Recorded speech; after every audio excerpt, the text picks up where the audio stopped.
إن الحمد لله نحمده ونستعينه ونستغفره ونعوذ بالله من شرور أنفسنا ومن سيئات أعمالنا من يهده الله فلا مضل له ومن يضلل فلا هادي له ونشهد أن لا إله إلا الله وحده لا شريك له ونشهد أن محمدا عبده ورسوله صلى الله عليه وسلم. رب اشرح لي صدري ويسر لي أمري واحلل عقدة من لساني يفقهوا قولي.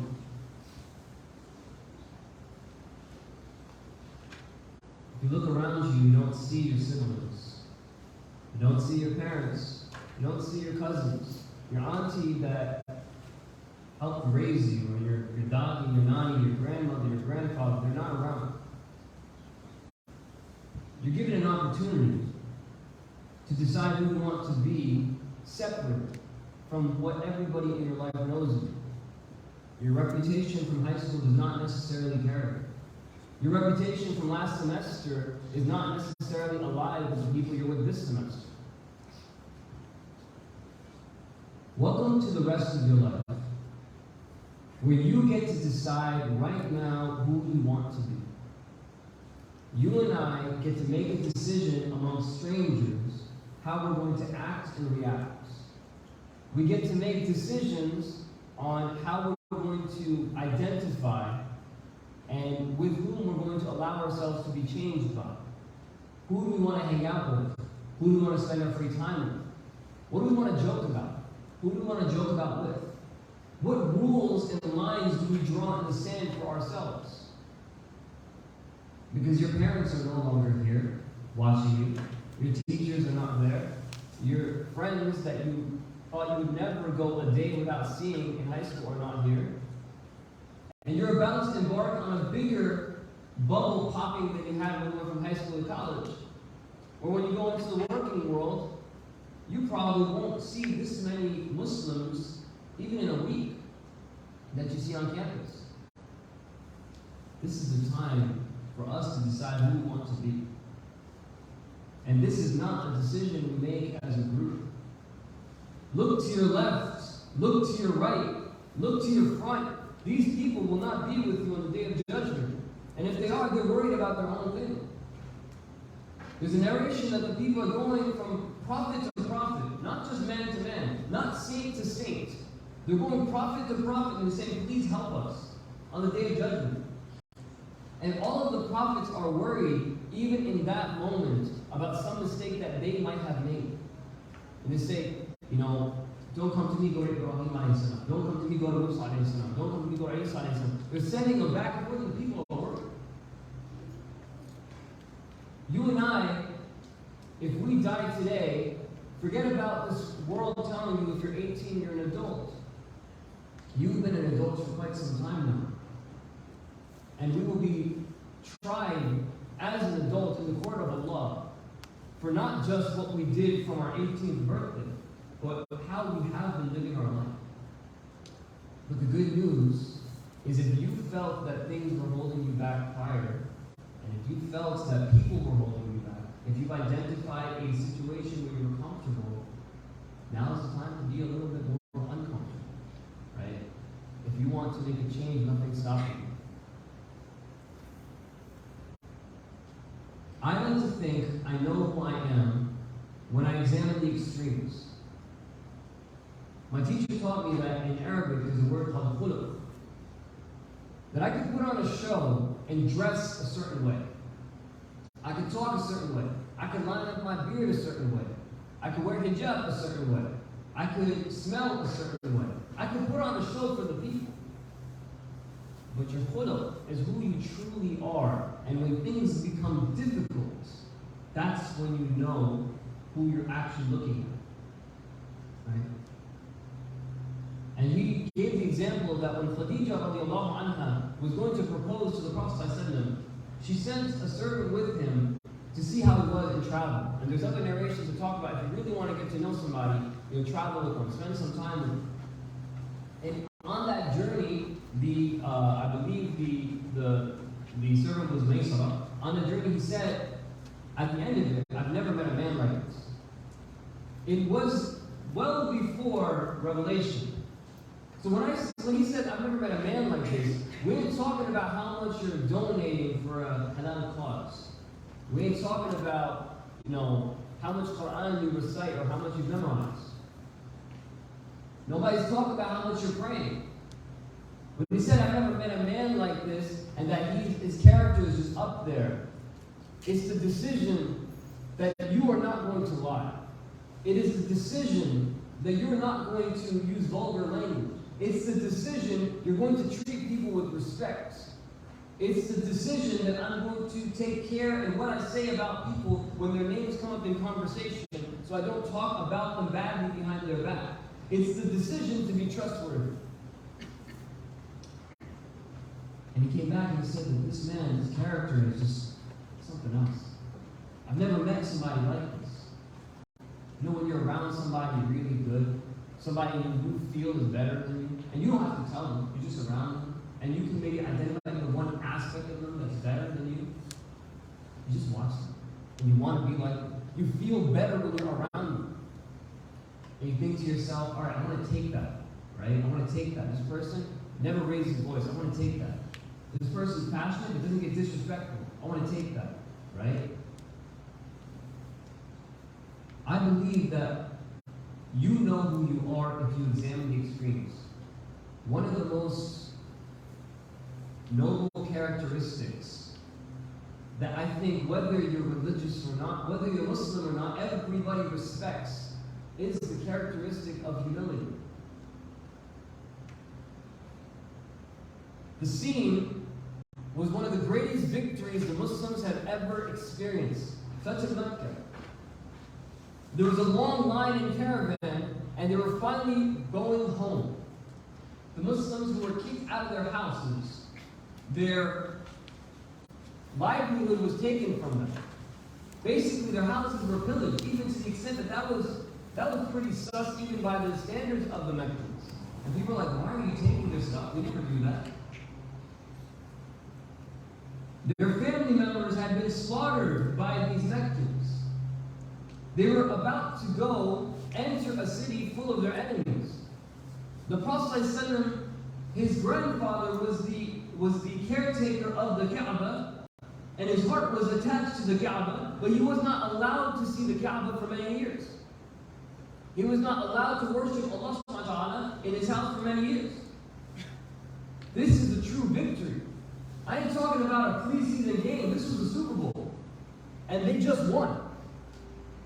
And when they're walking in, you think to yourself, people are doing backflips, gunshots are going off, there's a parade, people are maybe, blowing their trumpets and horns, beating their drums. The Muslims are coming, the Muslims are here. We're finally here to take back what's ours. Instead, you found it very quiet and peaceful, very somber.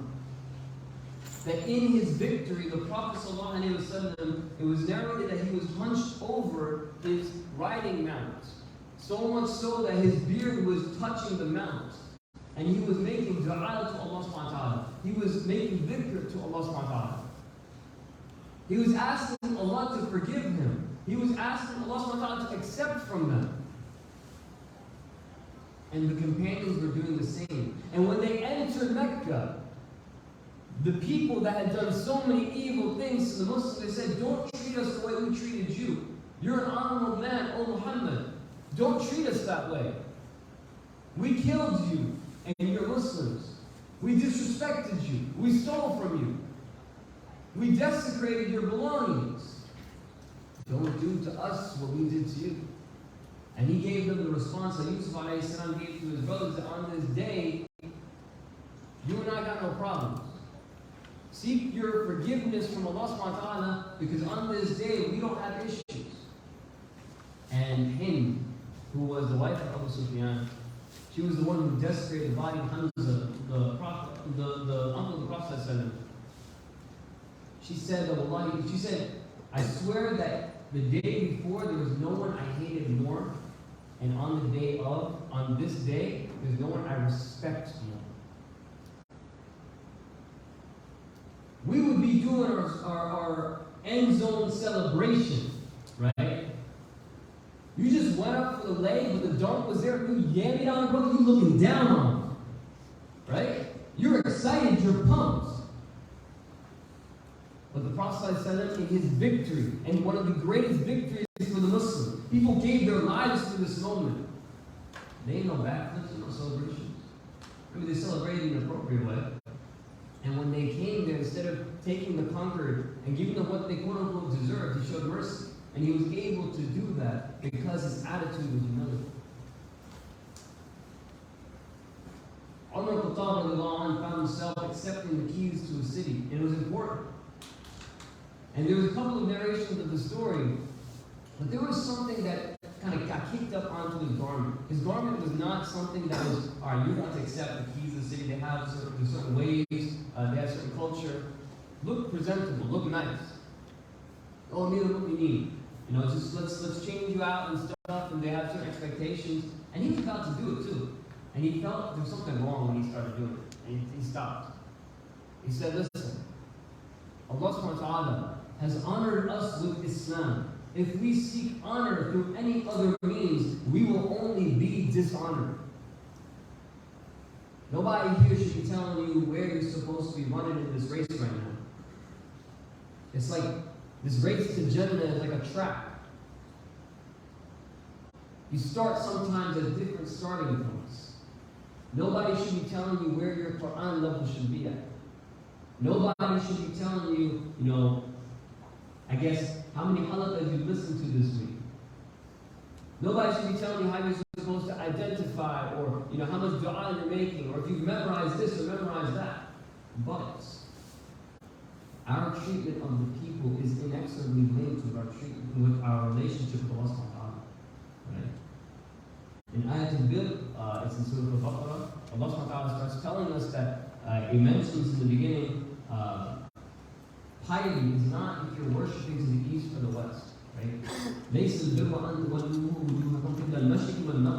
It's not if you're looking religious.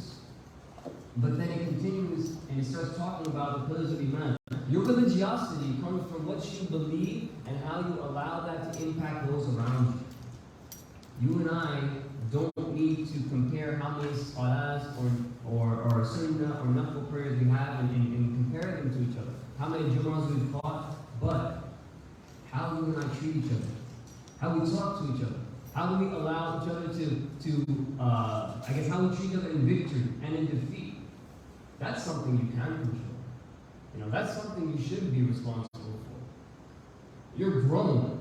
I give people a pass until their early 20s because maybe they've never seen anything other than certain behaviors at home, in school, whatever. But you've seen enough of the world to know what it is to be rude and what's not to be rude. Right? I can no longer say I don't know anything. Right? Allah subhanahu wa ta'ala, He puts up this category of humility, and He brings it up in the Quran. And do my best to do justice to the verse. He says, وَعِبَادُ الرَّحْمَنِ الَّذِينَ يَمْشُونَ عَلَى الْأَرْضِ هَوْنًا وَإِذَا خَاطَبَهُمُ الْجَاهِلُونَ قَالُوا سَلَامًا. He mentions that the people in a very high category, a very high level, the slaves of Allah, the people that Allah subhanahu wa ta'ala, you know, they make dua and you're like, Allah's listening to you. You see that person, like, I want to be like that person. Person that, like one of our scholars, he wouldn't leave the room until he convinced himself he was the worst of all the people in the room. They're so caught up in their own head about how they can be better, right? They just have their mindset on victory. They're just thinking, like, what do I need to do better? These people, what Allah subhanahu wa ta'ala mentioned as one of the things of Ibadah al-Rahman, He says they walk the earth humbly. When they walk on this earth, it's hawnan, it's humble. When you win, how do you sound? How do you come off? When you score, you know, what's your celebration? When you do well on an exam, are you super talkative and making jokes and putting people down? Like, who are you? Because who we are now in these tiny victories is defining for perhaps who we will be 10, 20 years from now, when these moments that we think don't matter become habits. That's why I love sports so much. In sports, you get humble. but you also get the opportunity to humble others, right? Like when you're about to play soccer and you're looking at people who think they're about to lace up and you know what's about to happen to them and you just start making jokes. I hope I don't embarrass you too much, right? Like when you have that mentality, right? You might think all these things, but you refuse to allow your behavior to be something that which is misrepresentative of Allah. Allah has selected you. Allah has chosen you.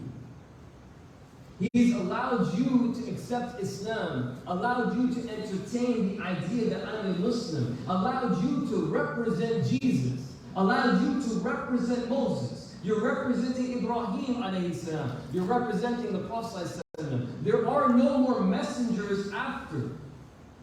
If you do something good, that's it. If you recite some Quran, that's it. If you stick up for our Islamic values and even just portray them in your behavior, that's it. There are no more prophets. The Sahabi from which you were named from are not coming back. It's time to live up to Ammar. It's time to live up to Umar. It's time to live up to Abu Bakr. And you and I can take those responsibilities at our own pace. Nobody got to tell you how fast it has to be. But the cool thing about self-check and self-grading is that you and I know if we're honestly trying or not. We know if we're trying, right? We know if we're really serious about trying to get to the Super Bowl next year or not. You know? We know if we're trying to get that victory. And how do we continue to know ourselves? Because, hey, when things are going good, I'm a certain way. What about when things are going bad? The Prophet ﷺ went through one of the most difficult things anybody can go through when he had a son and he lost his son. Now he was a wonderful father. He loved his children. He loved his daughters. But he wanted a son too. And his son was there alive for a little bit of time, and then his son was taken from him. And the companions, and by the way, the people that were the enemies of Islam were actually going around and they were saying Muhammad's lineage is cut off. They were making fun of Bakr Muhammad, and making fun of him. And also had to actually ended up sending a surah in response to that to cheer him up a little bit. But the companions saw him when he lost a child, and his eyes were, he was tearing up. He was crying. And they said, even you, Muhammad, even you're upset. This is Qadr Allah. Obviously it's difficult. And he said something that I hold near and dear to me till today. The eyes tear and the heart grieves, but the lips will not say that which is disobedient and dishonoring to Allah. The eyes tear and the heart grieves, but the lips will not say that which is displeasing to Allah. Who are you when you win? Who are you when you lose? You're having a good day, great. You're having a bad day, great. Someone's being a jerk to you, Allah subhanahu wa ta'ala send them as a test to you.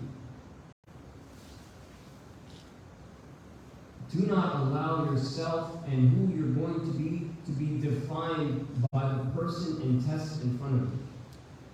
أقول قولي هذا واستغفر لي ولكم.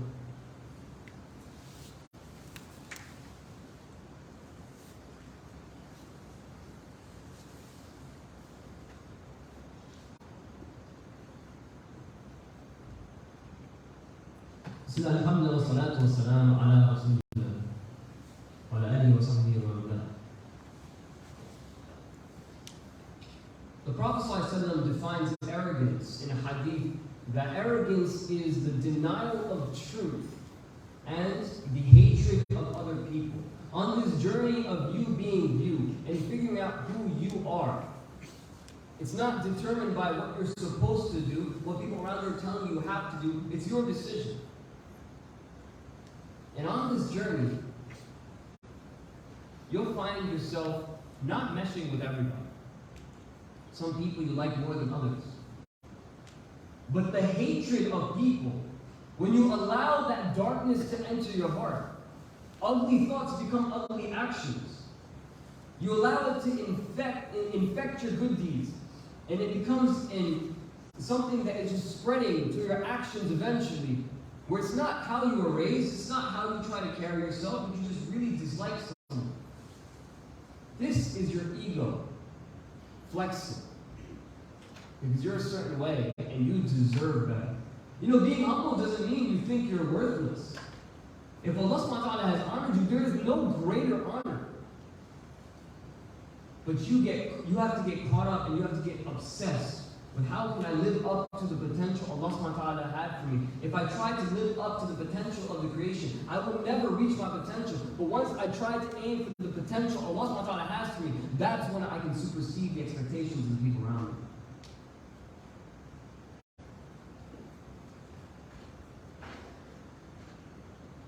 And as we go forward, and we go on this journey, the decision has to be made. Am I going to allow myself to become the opposite of humble and become arrogant? Am I going to allow myself to hate someone so much that even if they're telling me something good, I dislike them, so I'm going to deny them, right? They're telling me the truth, they're trying to call me to something good. Brothers, try not to talk. Brothers, move up. Brothers, you know, like some uncle's going off at you in the masjid and you don't like that person. And you're trying to I don't like him, I'm not going to listen to him. Right? Well, is he saying something un-Islamic? He's saying something wrong? No, not really. Right? He's doing what he's supposed to be doing. But that moment, that little flare up of anger, why should I listen to this guy? He doesn't even know me. Right? Why should I take your advice? You don't know me. We threw out a deen and nasiha a long time ago, that this religion is sincere advice, and we can't even talk to each other anymore. We talk to each other in a way that we like each other to hear what we're saying. We talk to each other the way we like to be talked to. We don't actually have real conversations no more. We don't actually tell each other, listen, I don't like it when you joke about this. Would you mind stopping? We don't actually say, listen. Sometimes you slip up and you curse a little bit. It's not the best look for you. You know, we're that generation that's so loud and proud online, but we're complete snowflakes when it comes to in life. Right? But these people of the past, the companions, the Prophet, they were so afraid of the akhirah that the dunya took second fiddle. But for us, we don't dare chase success in the akhirah if it comes to ruining my image that I've built up in the dunya. Right? I need to look cool, I need to be a certain kind of way. And what we find is our attitudes become greater and greater instead of becoming more united. Listen, all I care about, hey, do you believe in Allah or not? Do you think the Prophet was a good example or not? If you do, we're chilling. Everything else after that, listen, we can have a conversation. You can disagree, I can disagree, we're chilling. I'm still going to love and respect you as my companion, as my brother, as my sister. But even if you haven't got that far, I still owe you that respect. Not because of the golden rule. Not because we treat people the way we want to be treated. I do not give creation that much power over me. I'm not going to wait for me to have a good day to treat you well. I'm not going to wait for you to hold the door open for me, so I'll hold the door open for somebody else. You are not on my radar, right? My radar has my heart. That's what I need to worry about. And when I'm trying and I'm worrying about that, that's when I'm making progress. You know? When we're worrying about each other, that's when we start comparing cars and bank accounts. That's when we start comparing dress. That's when we start comparing, what do you have, what I don't have. That's when we start kind of building up our attitudes. That's when we start building up our mentalities, our abilities. And it's okay to have a nice comparison, but now we start hating each other. I end with this one story. And I can give you the credentials to the story, but to be honest, I really can't pronounce this scholar's name, so I can show you after. Shaitan comes to Musa alayhi salam in the story. And Shaitan asks Musa alayhi salam, you talk to Allah, right? Ask Allah for my forgiveness. Why don't you ask Allah for my forgiveness? And he says, if you intercede for me, Allah might forgive you, right? So Musa alayhi salam says, okay, if you're sincere, I'll ask for your forgiveness. So he talks to Allah. Allah subhanahu wa ta'ala says and orders that Shaytan, who did not make sajda towards Adam alayhi salam at the beginning of time, hundreds and thousands of years before, eons ago, make sajda. What is great? Make sajda Adam alayhi salam. This Shaytan is destined to be our enemy. This Shaytan had it all and lost it all just like that. This Shaytan, he damned himself and yet was named as almost a scholar of the religion, because when he was kicked out of Jannah, he's still making dua to Allah subhanahu wa ta'ala. He knows Allah, he knows the religion. He knows that you and I at any moment can open our hands and we're chilling, we're good. Allah will hear us. None of us are too low and too little for Allah to hear us. This Shaytan has given all of it away and has one shot to get it back. And then his response to Allah, his response to Musa alayhi salam, conveyed that message. And listen, I can intercede for you if you just make sense to Adam alayhi salam. He says, I didn't pray and make sajda to him and towards him when he was alive. I'm not doing it now that he's dead. Can you imagine being gifted with immortality and you have one shot to turn it all around? And our lack of humility led to arrogance, such that we're going to throw it all away not just once, but twice in a lifetime. May Allah subhanahu wa ta'ala protect us from arrogance. May Allah subhanahu wa ta'ala allow us to be of those people that can be humble. May Allah subhanahu wa ta'ala allow us to be of the category of Ibad al-Rahman. May He allow you all to have companions on your time, in this time in university, and in this time in this earth that bring you closer to Him. May Allah subhanahu wa ta'ala forgive us for our shortcomings, because we have many. May Allah subhanahu wa ta'ala allow us to take self-accountability and grow year by year, so we're only getting closer to Him. May Allah subhanahu wa ta'ala allow you all to have a strong belief in yourself and strong image of yourself, yet not let that image lead to arrogance. May Allah subhanahu wa ta'ala allow that these gatherings and these people around you only drag you towards Jannah. May Allah subhanahu wa ta'ala allow you all to be beacons of light for your community, so that you can pull other people in the right direction. May Allah subhanahu wa ta'ala accept your du'as. May Allah subhanahu wa ta'ala protect your families, protect those in our communities that are sick, those that have passed away recently. May Allah give them Jannatul Firdaus. May Allah subhanahu wa ta'ala help the Muslims in the world that are suffering. May Allah subhanahu wa ta'ala end the tyranny. May Allah subhanahu wa ta'ala help those people that feel like they have no connection to Allah find their way back to Allah if they are sincere. And may Allah subhanahu wa ta'ala allow us all to enter into the highest level of paradise, enjoying our humble Nabi, the Prophet sallallahu alayhi wa sallam, in the highest level of Jannah, and Jannatul Firdaus. Ameen ya Rabbal Alameen. Naqim salat.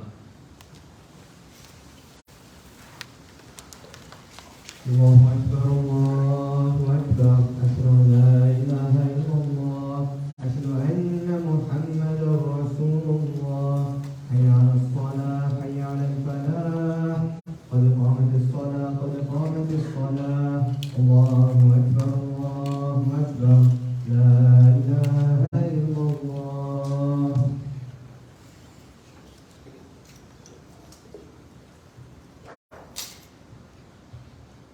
Shoulder to shoulder, foot to foot. Please fill in the gaps of the rows ahead of you before we make another line.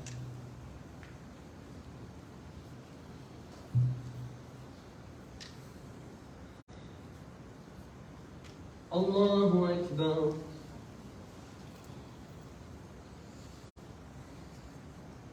Alhamdulillahi Rabbil Alameen, Ar-Rahmanir Rahim, Maliki Yawmiddin. إياك نعبد وإياك نستعين اهدنا الصراط المستقيم صراط الذين أنعمت عليهم غير المغضوب عليهم ولا الضالين. آمين.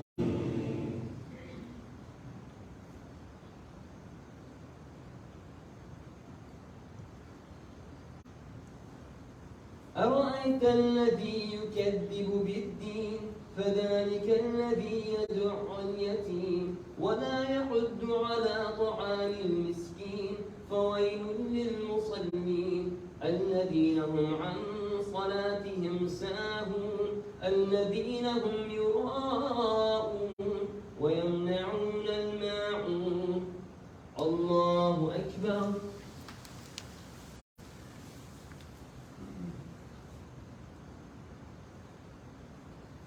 سمع الله لمن حمده الله أكبر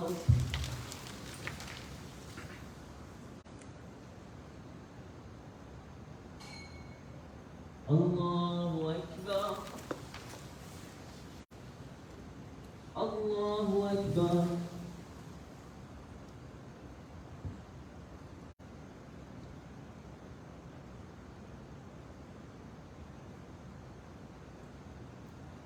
الله أكبر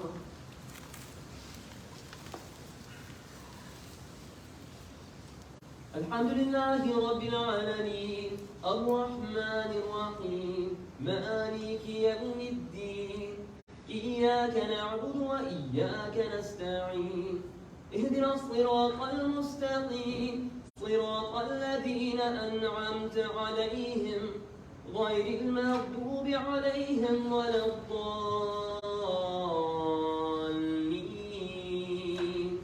آمين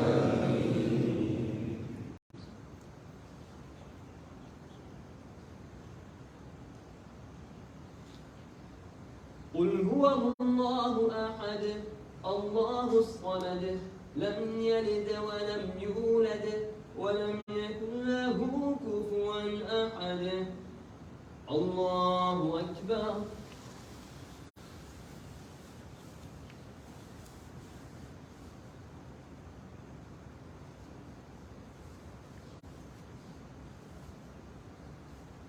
سمع الله لمن حمده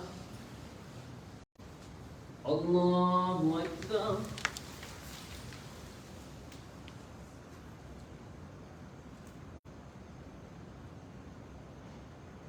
الله أكبر الله أكبر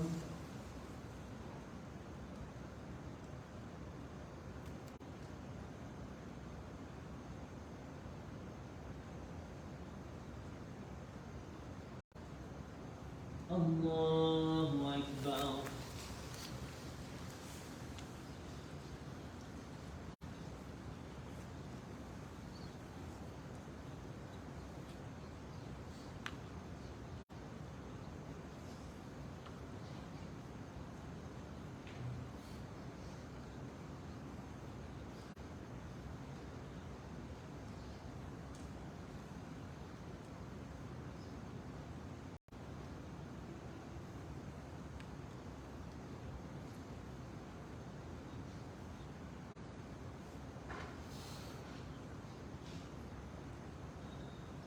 السلام عليكم ورحمة الله السلام عليكم ورحمة الله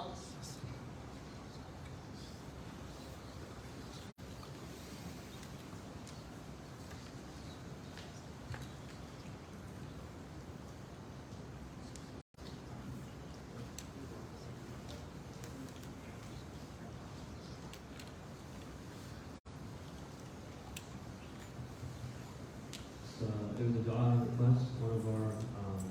One of our community had a grandfather that passed away, grandmother that passed away. We asked Allah subhanahu wa ta'ala to grant her Jannah from those. We asked Allah subhanahu wa ta'ala to forgive her of her sins. We asked Allah subhanahu wa ta'ala to make her passage in the grave easy and her questioning easy.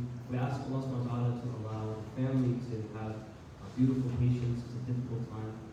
We asked Allah subhanahu wa ta'ala to allow the community to be there for them if they need anything. We ask Allah subhanahu wa ta'ala to allow this moment in life only brings them all closer to Allah subhanahu wa ta'ala and this lineage continues as Muslims to get better.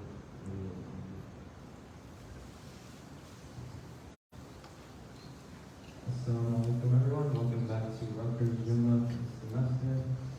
This is our welcome back Jumu'ah, and I hope you guys enjoy the vibe. It's a really special place. You're never going to have such a big congregation of Muslims who are students who are exactly like you ever again. So really mobile space, really special in your heart, and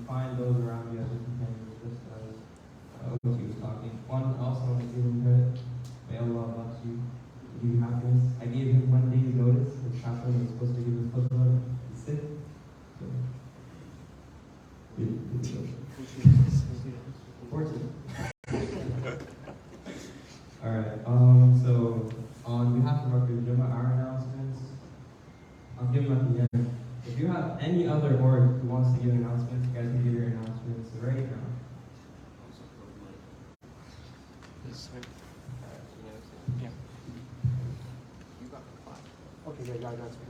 Alright, something guys, so on behalf of the MSA, we got involvement fair, table 728 in the faith org section. Also, we got kickoff next week, Bush, Student Center, NPR. Also, if you bought a Brussels strip last year and you didn't get it, see me afterwards. Alright, that's it. Something.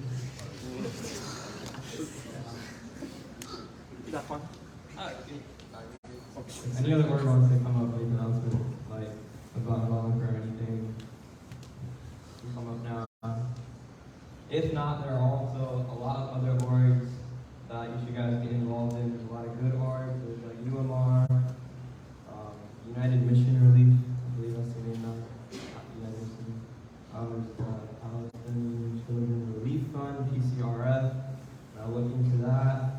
There's the MSA, there's also ABSA, and there's Rutgers Jumu'ah. There's what?